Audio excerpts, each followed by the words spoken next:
Well, good morning, everyone. It's Wednesday, May 24th, 2023, and I want to welcome you all to Mornings with the Manager. As always, if you have a question, please use the chat function and type your question in, and I will try to do my best to answer the question, or if I don't know the answer, which I know sometimes happens, occasionally at least, I will make sure that somebody else will respond to you if we have your email on file. If not, just shoot me an email and we'll figure it out. A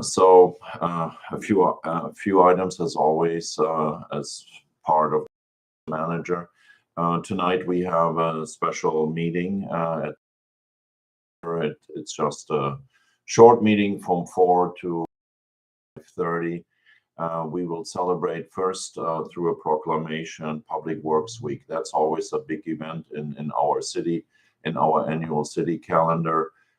We are celebrating the accomplishments of all the public works professionals working in every single city and in many, many public agencies.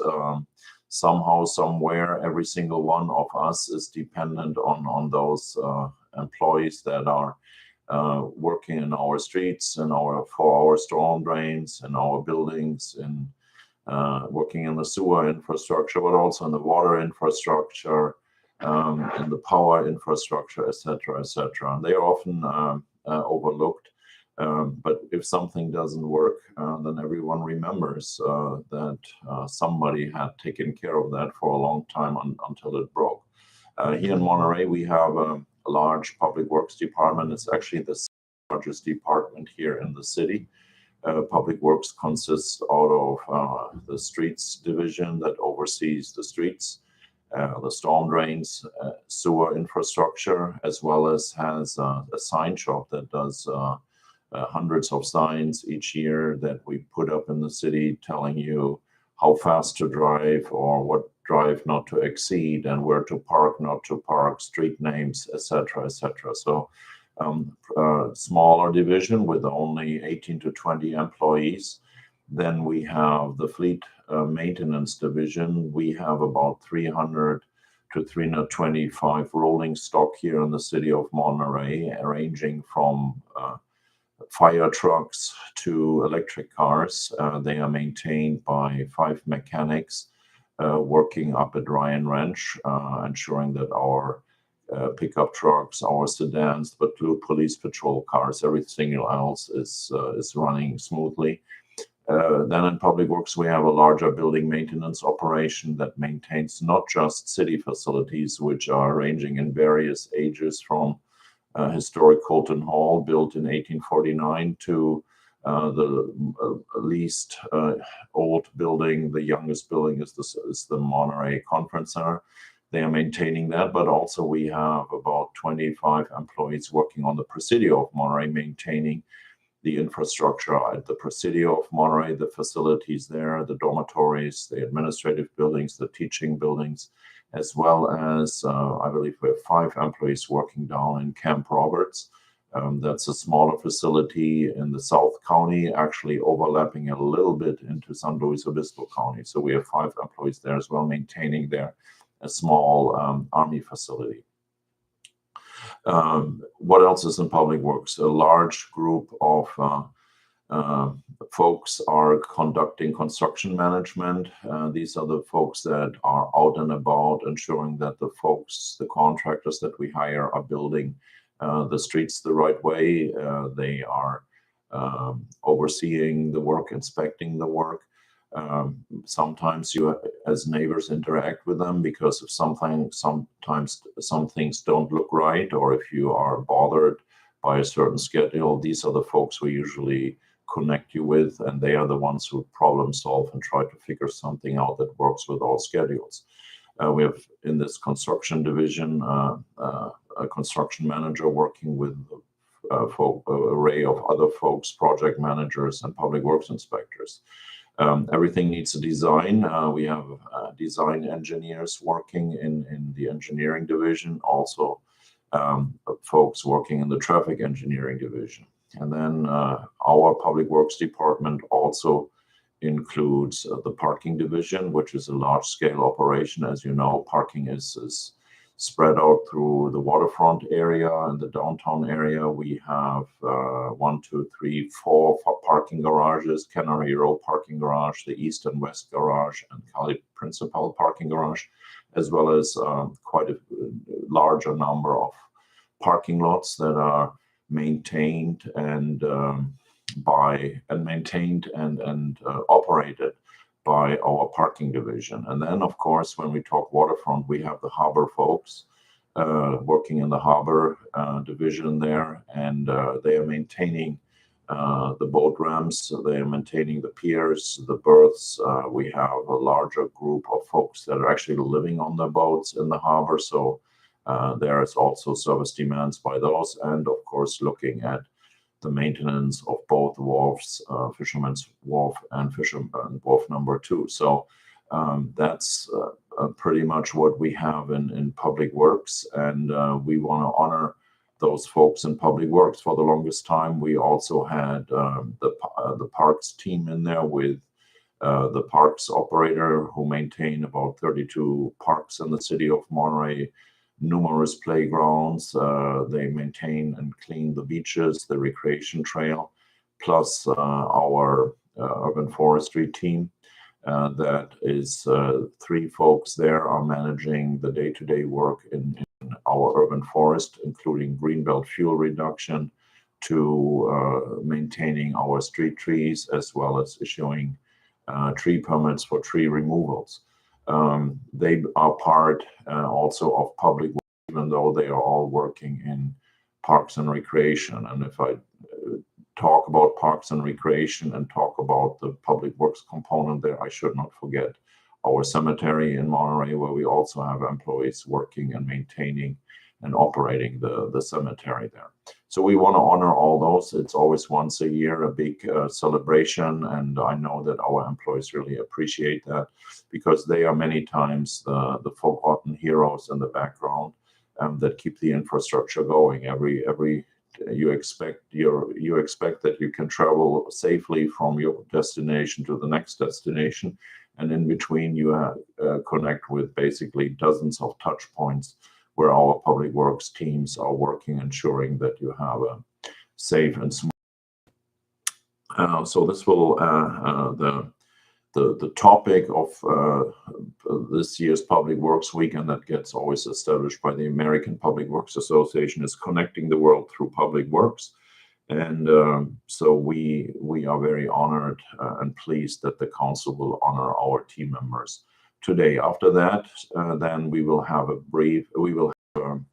the actually main topic of that special meeting will be the presentation of our completed analysis of our sports center operation.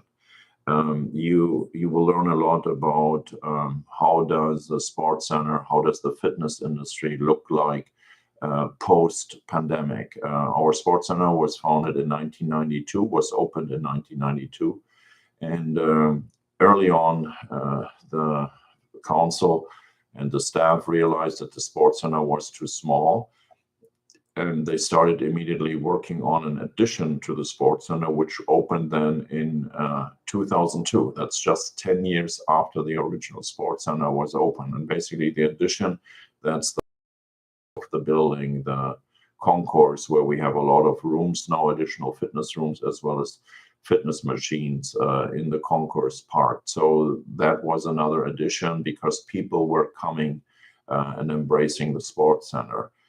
We had a solid customer base there. We had a solid programming there.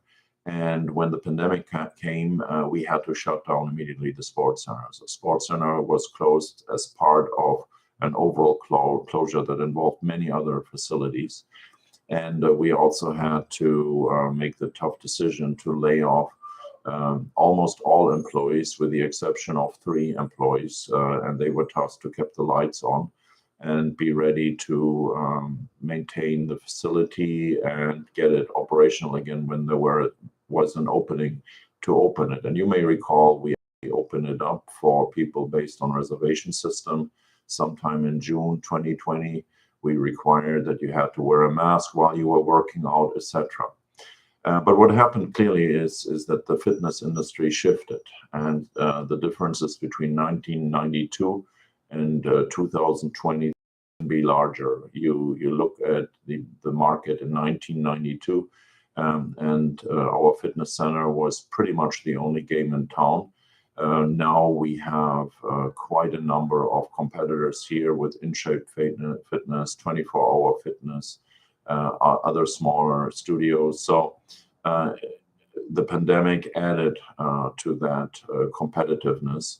And after we are now open for more than 2 years again, we see that customers have returned, but we still see a different market segment. And we see also that, of course, like so many other things, our costs have increased as well. And so we solicited the help of a sports center facility assessment company, and they worked with our team for the past 6 months on figuring out how to operate the sports center successfully, starting with our programming, analyzing who will use the facility, what is our drive market, how many people are living in the area who would be actually customers for us, etc., including then, of course, giving us a financial analysis. We need to find out how do we operate the sports center in a way that it is still affordable, it's still family oriented,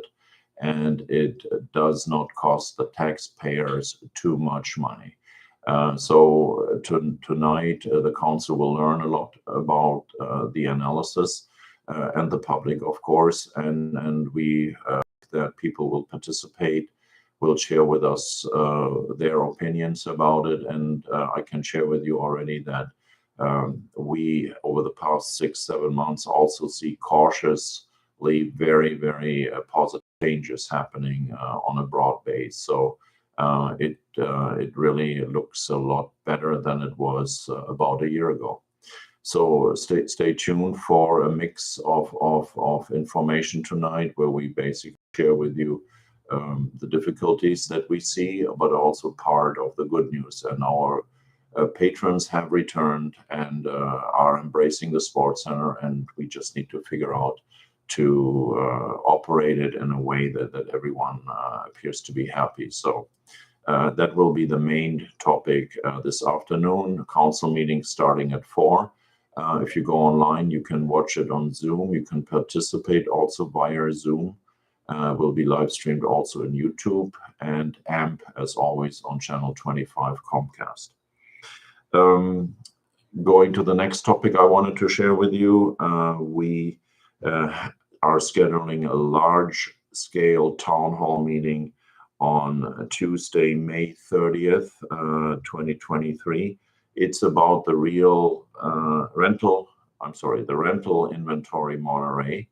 The council on April 18th gave us direction to start implementing a rental registry for Monterey. We changed the name a little bit to Rental Inventory Monterey, and the big meeting on May 30th will be the opportunity for everyone from the public to weigh in and let us know what they think about the rental inventory Monterey, what they think it should contain, what they think it should not contain. It's not so much a question whether we do it or not, because the council has directed already that we will do it. But it's more important to listen and learn also what should be in the rental inventory and what should not be there. What is the minimum number of properties that require someone to register their rental unit, etc.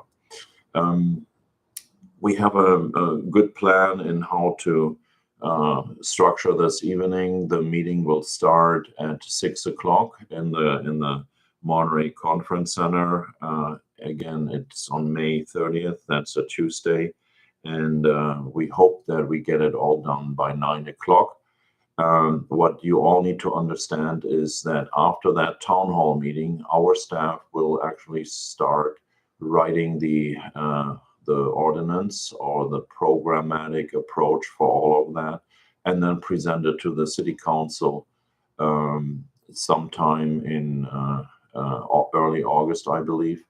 And then the council will solicit also public input again, and then hopefully we will select a vendor for the software that is necessary also to manage this program. We estimate the annual cost maybe anywhere between $350 to, let's say, $500,000 to maintain it. We will need probably 1 or 2 additional staff resources. Keep in mind that we have over 13,600 rental housing units here in the city of Monterey.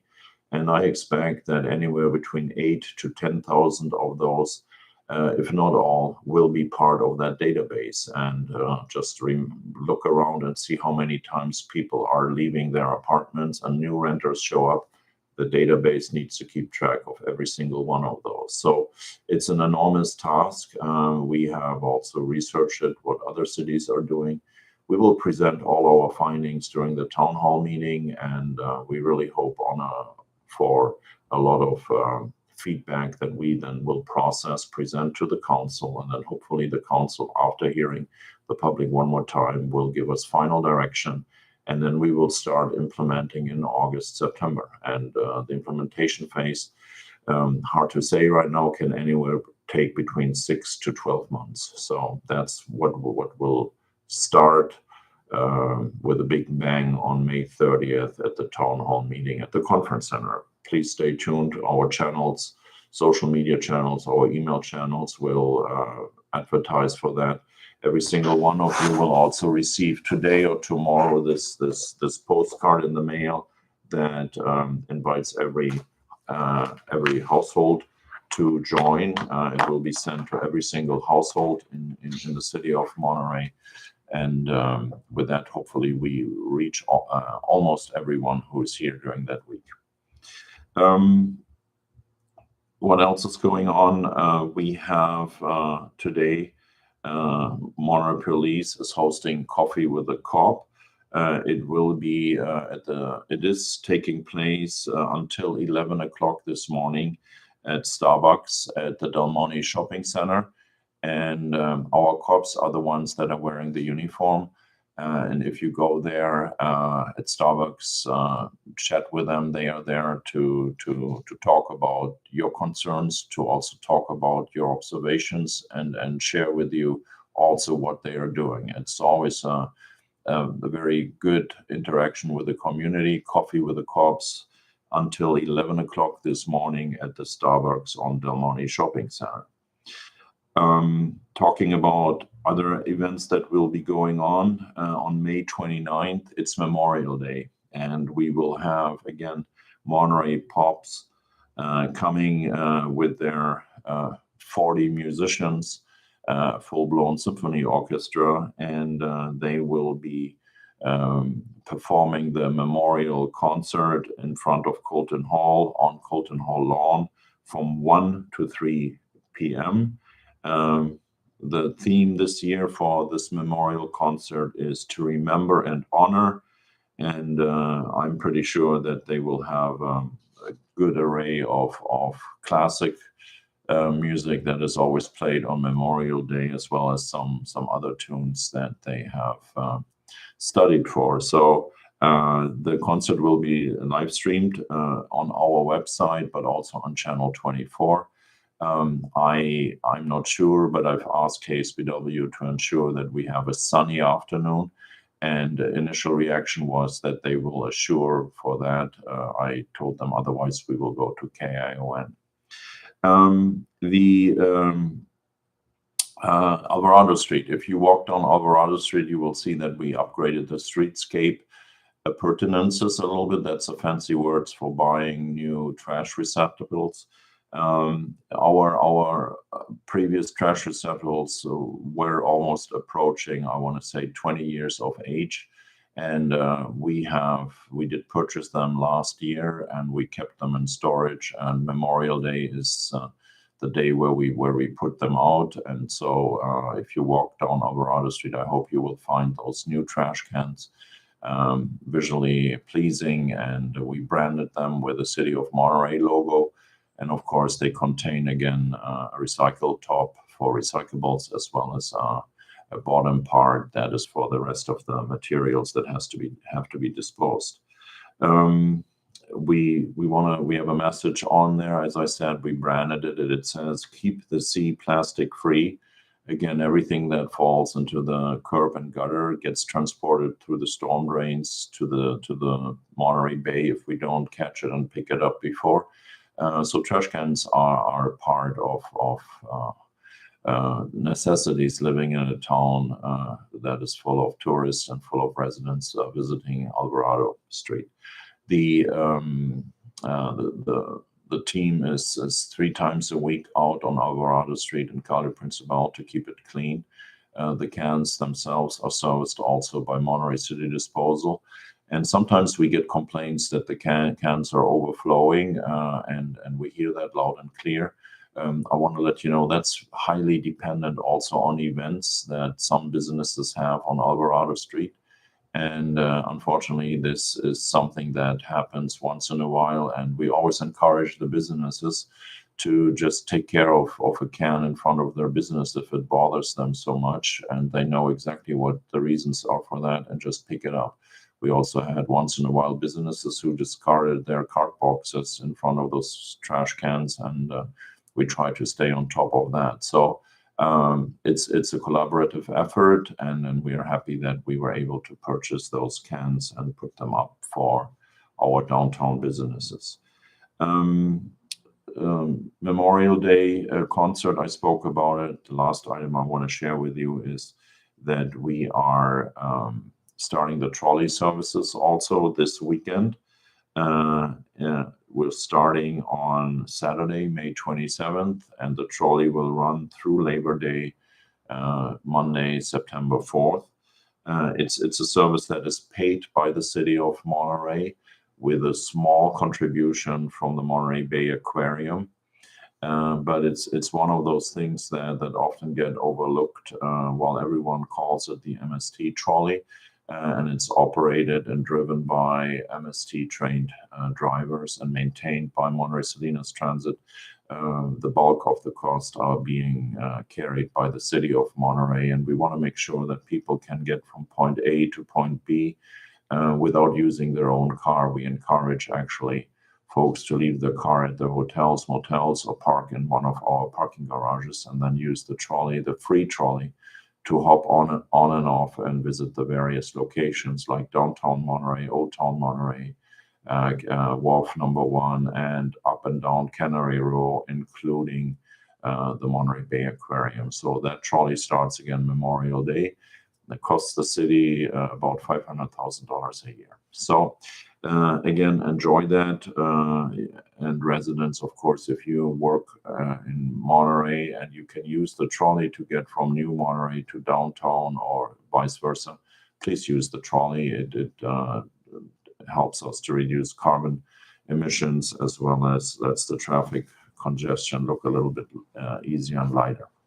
With that, I see that I got 0 questions today, so that's a record. And I hope you have a wonderful day. I want to thank you all for watching today.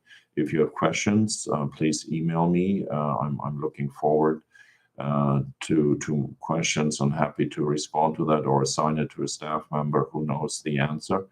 And as I always say, it's a privilege living and working in the city of Monterey. We are here to serve you and improve our quality of life. And with that, I wish you all a beautiful day, and hopefully we'll see some sun later today. Have a great day. Bye-bye.